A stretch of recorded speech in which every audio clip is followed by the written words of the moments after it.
Desde os primeiros capítulos da Bíblia, somos confrontados com passagens misteriosas que desafiam nossa compreensão e despertam curiosidade até os dias de hoje. Uma dessas passagens está no livro de Gênesis, capítulo 6, onde lemos que, nos dias que antecederam o dilúvio, havia gigantes sobre a terra. Esses seres extraordinários, conhecidos como Nefilins, foram fruto de um episódio obscuro e perturbador que uniu o mundo espiritual e o mundo humano de uma forma única. O texto bíblico nos conta que os filhos de Deus viram que as filhas dos homens eram formosas e tomaram para si mulheres. E dessas uniões nasceram homens poderosos, guerreiros de renome, diferentes de tudo que havia no mundo até então. Mas o que realmente aconteceu ali?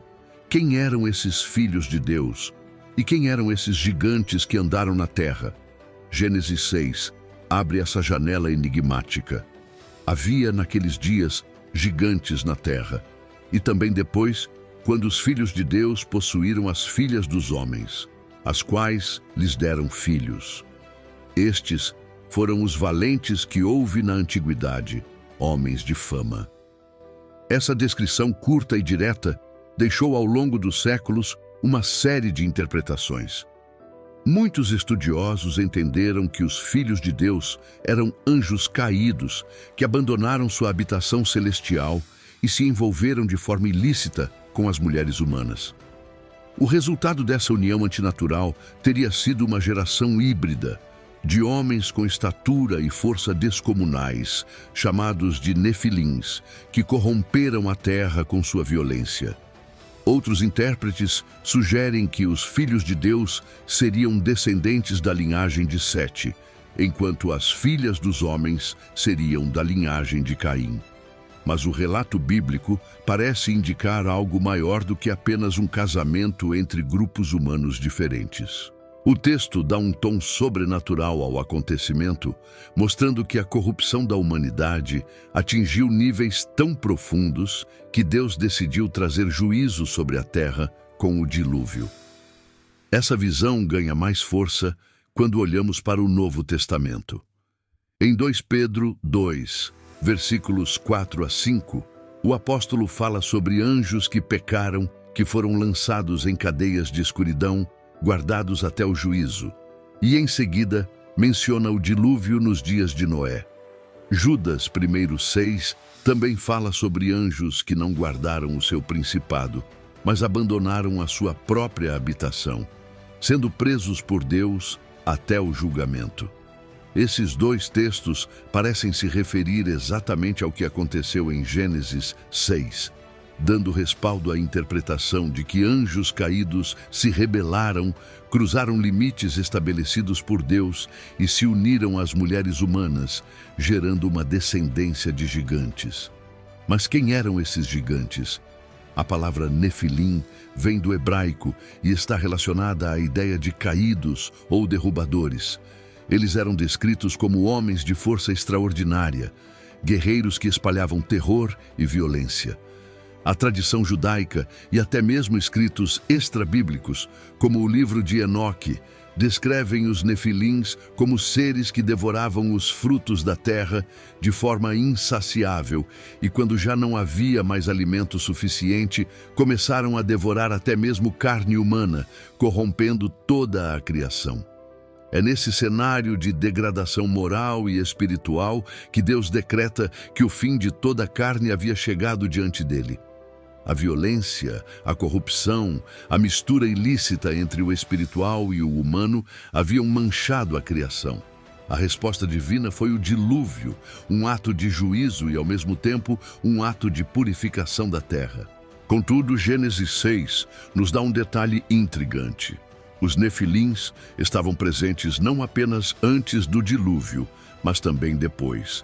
E é justamente isso que torna o mistério ainda maior. Se o dilúvio destruiu toda a humanidade, exceto Noé e sua família, como esses gigantes puderam existir novamente depois? Alguns sugerem que o mesmo pecado dos anjos caídos voltou a acontecer em um segundo momento da história. Outros acreditam que alguns descendentes de Nefilins, de alguma forma, sobreviveram à destruição. O fato é que, quando o povo de Israel começa sua jornada rumo à Terra Prometida, eles encontram povos gigantes habitando Canaã.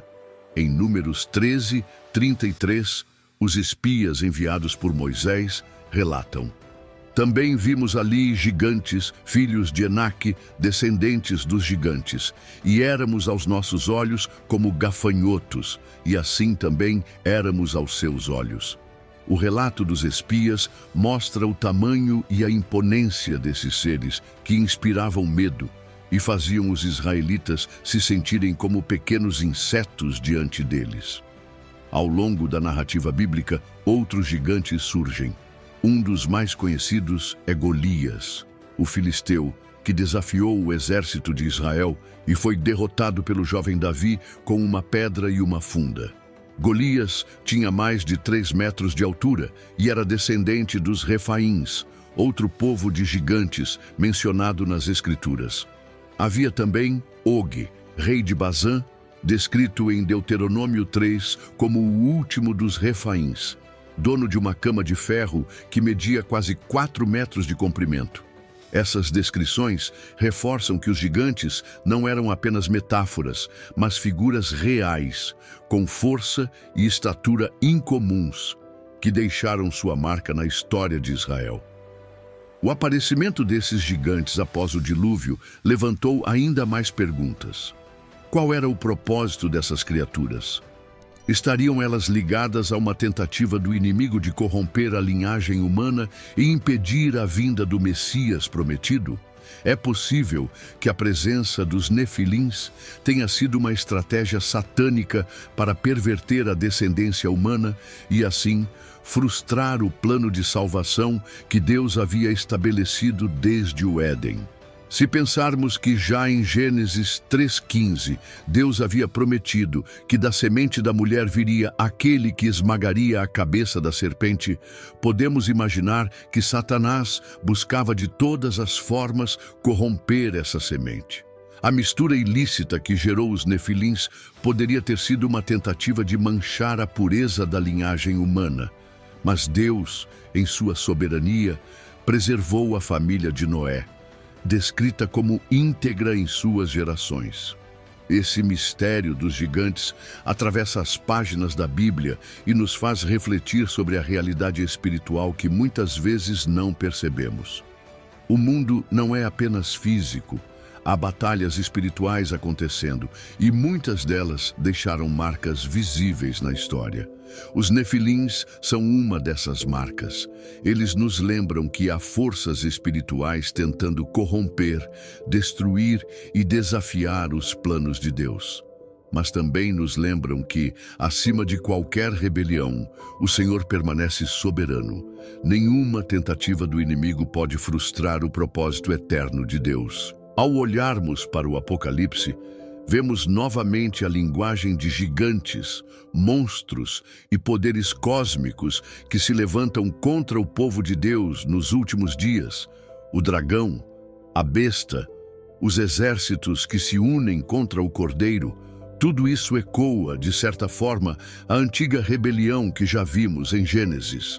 Assim como Deus trouxe juízo sobre os Nefilins e sobre a corrupção da humanidade nos dias de Noé, Ele também trará juízo final sobre todo o mal. Jesus disse em Mateus 24 que a vinda do Filho do Homem será como nos dias de Noé, quando os homens viviam em desprezo, casando-se e dando-se em casamento, até que veio o dilúvio e os levou a todos. Isso significa que, assim como naquele tempo, os últimos dias serão marcados por uma intensificação do mal e da corrupção. Mas a promessa permanece. Assim como Noé foi guardado pela graça de Deus, nós também podemos encontrar refúgio em Cristo. Ele é a arca da salvação, aquele que nos guarda do juízo que há de vir.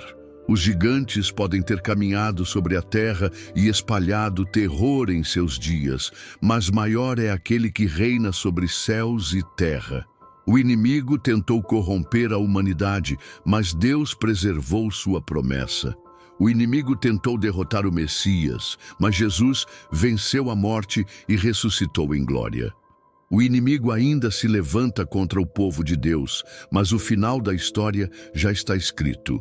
O Senhor triunfará e todo o poder contrário será reduzido a nada.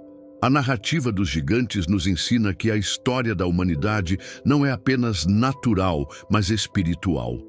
Que por trás dos impérios, das guerras e das culturas há uma batalha invisível sendo travada. Mas nos lembra também que por mais que o mal se manifeste, ele nunca estará fora do controle de Deus. A mesma mão que julgou os Nefilins, que derrubou Golias, que entregou gigantes nas mãos de Israel, continua sendo a mão poderosa que sustenta o universo.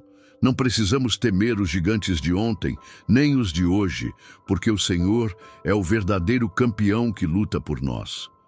E se um dia os gigantes caminharam sobre a terra, espalhando medo e violência, hoje sabemos que aquele que caminha conosco é maior do que todos eles. O Deus vivo, Senhor dos exércitos, está ao lado daqueles que creem, e Ele prometeu que no fim a vitória será completa.